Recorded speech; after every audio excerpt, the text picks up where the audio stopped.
Halo guys, kita ketemu di Kencono Putri Channel. Kali ini saya akan mengulas watu dakon yang berlokasi di Dusun Dangkeret, Desa Banjardowo, Kecamatan Jombang, Kabupaten Jombang. Di depan makam ini itu ada perkampungan itu. Nah, ini sudah kampung ini. Nah, itu diperlihatkan. Gampang kok lah kalau ke sini. Ya, hampir di depannya itu ada masjid. Nah, itu depan itu masjid itu. Nah, terus ini apa ya ini? Tempat apa ini? Tower. Apa? Apa ini? Tower ya itu ya. Lah yang tahu komen di bawah ya. Saya juga tidak tahu. Pokoknya ciri-cirinya itu ini. Terus sebelah sana juga kampung loh itu ya. Jadi ini dekat sekali dengan kampung. Biasanya kalau makam-makam itu kan jauh dari kampung. Nah, letak dari ini agak apa ya tempatnya itu agak-agak pegunungan, ada jalan menanjaknya tadi tuh agak menanjak loh ini teman-teman, bukan yang menanjak full gitu ndak. Ini letak makam umum, ini letaknya itu jadi satu ini dari makam umum. Nah ini makam. Nah ini juga ada ini tempat kerandanya ini.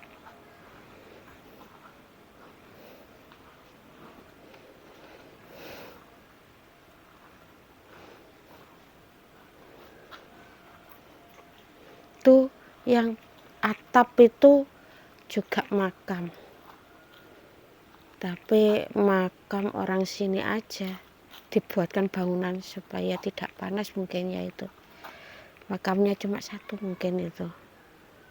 Nah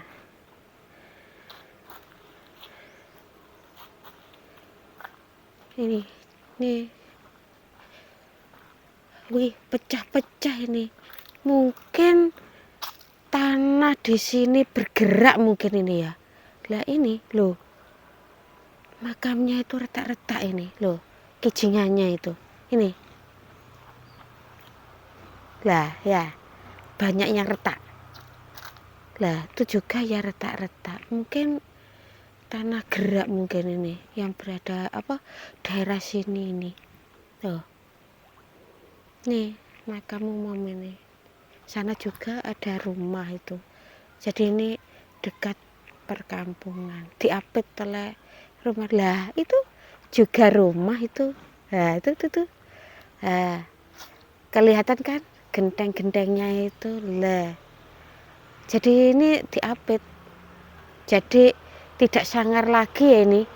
Maka meskipun kesini malam ya mungkin ya tidak begitu bergidik-gidik atau griming-griming ya itu. Apa itu griming-griming itu?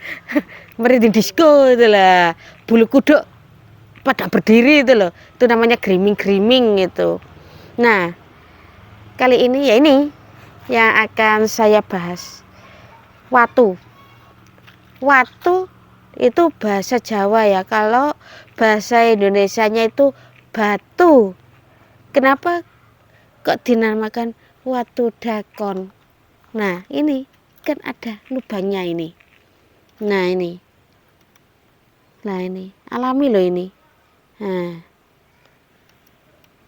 ini batu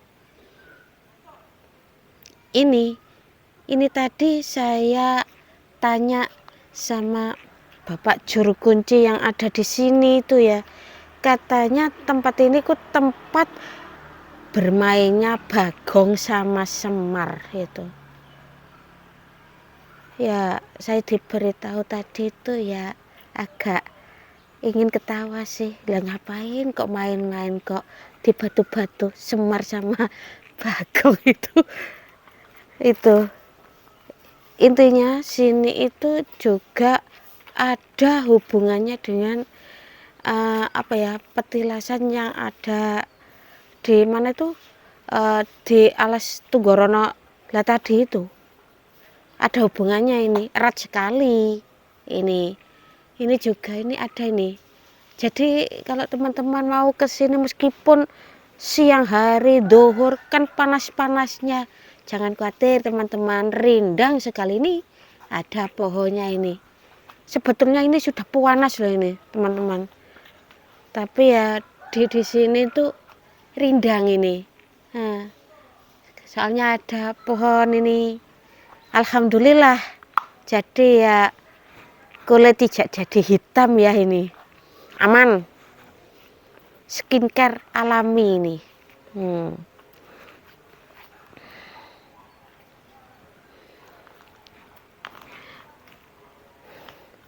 Oke. Ini akan saya jelaskan ya ini. Beliau Empu Sindok yang saya katakan pada video yang lainnya yang saya di Alas Tunggorono tadi, di sana kan lebih kurang 2 tahun untuk mencari petunjuk dari Sang Hyang Widi itu, di mana letak apa ya, pemindahan kerajaan dari Nganjuk ke Jombang. Karena apa? Kerajaan yang ada di Nganjuk itu sudah tidak aman itu teman-teman. Intinya sudah apa ya, sudah hampir ambruk. Jadi beliau ingin memindahkan ke Jombang sini, tapi diletakkan di mana itu bingung. Padahal Jombang ya luas ya teman-teman itu. Tapi beliau, kameramen jangan tersenyum, saya jadi ikut tertawa ini. Itu bingung mau diletakkan di mana. Jadi setelah dari Alas Tunggorono tadi yang kata orang setempat itu tempat pamuksan dari Eyang Semar, katanya itu lah gitu, meskipun kata Bapak juru kuncinya tadi itu seperti itu, tempat pamuksan katanya itu. Dari sana beliau mendapat petunjuk, yaitu bertapa di sini. Intinya ini saya perlihatkan ya cara duduknya beliau. Insya Allah hampir-hampir mirip ya ini, tapi kok kalau dibuat duduk sakit ya ini. Soalnya saya kan bukan orang ritualis ini. Gini, nah duduk bersila kayak gini, aduh, sakit ini, kena batunya ini. Nah, kayak gini, ini dilipat, saya nggak bisa ngelipat ini soalnya terlalu gemuk ini teman-teman. Jadi kaki saya gini loh, kayak orang apa gigi gini apa yoga lah, kayak semacam yoga. Sudah lagi aja ya ini teman-teman, tangannya itu kayak gini menghadap ke timur, badan tegak. Beliau itu minum pada waktu itu alhamdulillah pada waktu musim penghujan. Intinya ini terjadinya kok ada lubang ini itu kena tinju beliau. Ya kenapa ya? Saya juga kurang tahu ini. Gini, berarti tangan Empu Sindok besar ya teman-teman ini. Loh, saya aja segini. Nah, gini, duk. Udah berlubang ini. Nah, itu beliau itu hanya minum air lah yang dari sini. Lah seumpama ritual pada musim kemarau gimana wong gak ada air, itu duduk di sini ku sebulan. Kok bisa ya, nah orang dulu menahan BAB sama apa ya, apa itu, lapar haus, terus masalah pipis juga itu loh, kok bisa nahan itu sebulan loh kayak gini itu.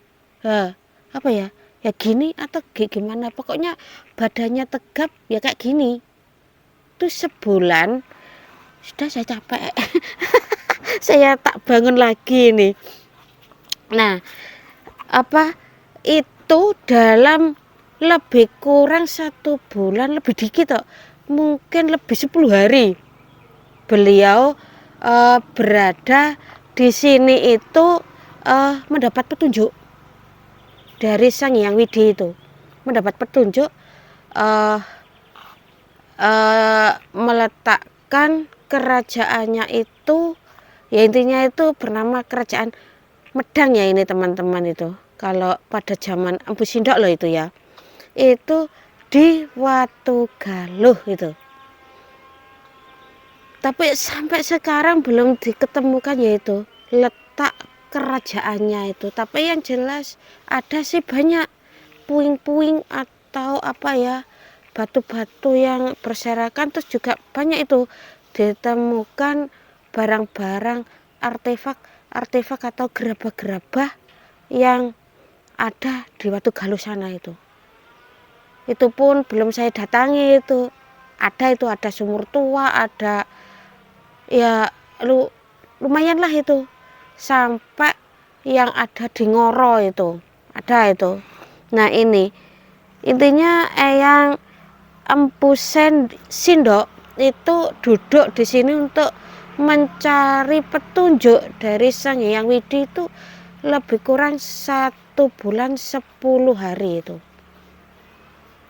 Terus disuruh pindah ke, pokoknya hatinya mantap, mungkin ya apa ya petunjuknya, pokoknya itu mendapat petunjuk dari Sang Hyang Widi itu ke Watugaluh itu ya sudah, terus dipindah itu. Di samping ini tempat bertapanya Eyang Empu Sindok itu raja-raja dari Mojopahit itu juga ada yang mengikuti jejak dari Eyang Empu Sindok itu. Di antaranya ada 3 raja. Menurut saya lah ini teman-teman, kalau salah ya maaf, kalau ada kata-kata salah ucap atau apa itu ya maaf. Ini pertama Kencana Wungu apa Sri atau Sri Tribuana Tunggadewi itu. Ini juga pernah duduk di sini minta petunjuk dari Sang Hyang Widi. Karena gimana ya cara untuk mengalahkan Mina Jinggo itu. Gimana ya itu? Karena pada waktu itu Mina Jinggo itu meluaskan area kekuasaannya. Gitu. Jadi kerajaan Majapahit juga terancam.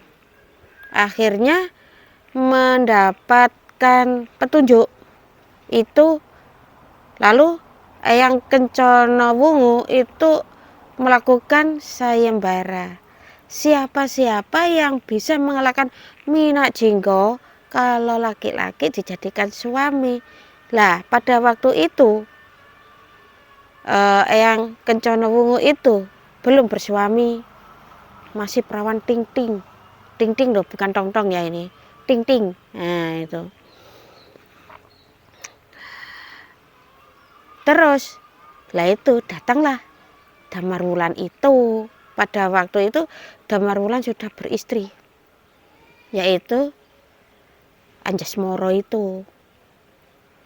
Setelah mengalahkan itu ya menepati janjinya lah Kencana Wungu itu, menjadikan Damarwulan menjadi suaminya. Yang kedua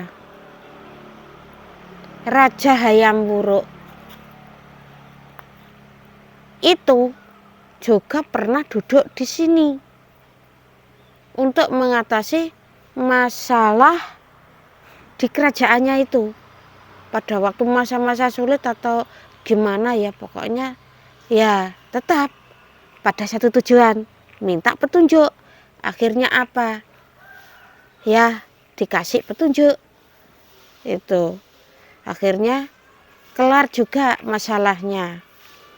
Lah yang ketiga itu Prabu Suhita.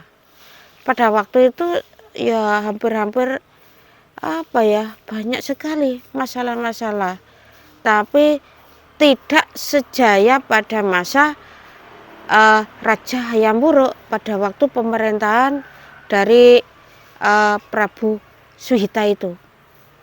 Jadi duduk di sini juga. Nah, dari beliau-beliau yang minta petunjuk-petunjuk, berarti kalau duduk di sini ya mungkin mendapat petunjuk, mungkin ya itu cocok gitu. Mungkin loh itu, tapi kita tetap ya minta sama Allah, jangan minta yang sama yang lainnya, itu salah itu. Lah semuanya kan minta petunjuk ini dari 4 orang ini. Mungkin beliau-beliau itu menyamarkan, menggemborkan kalau tempat di sini ku tempat bermainnya Semar sama Bagong. Mungkin ya ini menurut prediksi saya ini teman-teman, supaya tempat ini tidak disalahgunakan sama orang-orang yang tidak bertanggung jawab. Intinya supaya kalau dalam apa ya, dalam keyakinan kita tuh menuju kesirikan itu loh. Mungkin tujuannya itu. Kalau saya apa ya, pelajari itu makanya kan tiga bergembora tempat bermainnya apa ya, Semar dan Bagong itu. Terus yang di alas tadi itu, alas itu tempat pamuksan Semar ya itu. Mungkin loh ini teman-teman, saya juga tidak begitu tahu, mungkin saya hidup di zaman dulu ya tahu aku. Sayangnya kok saya lahir pada zaman sekarang, sama-sama tidak tahunya apa benar atau enggak. Tapi menurut saya itu, yaitu tadi yang saya ceritakan itu. Ya apa ya, saya rasa cukup sekian penjelasan saya, semoga bermanfaat bagi kita semua. Bye bye.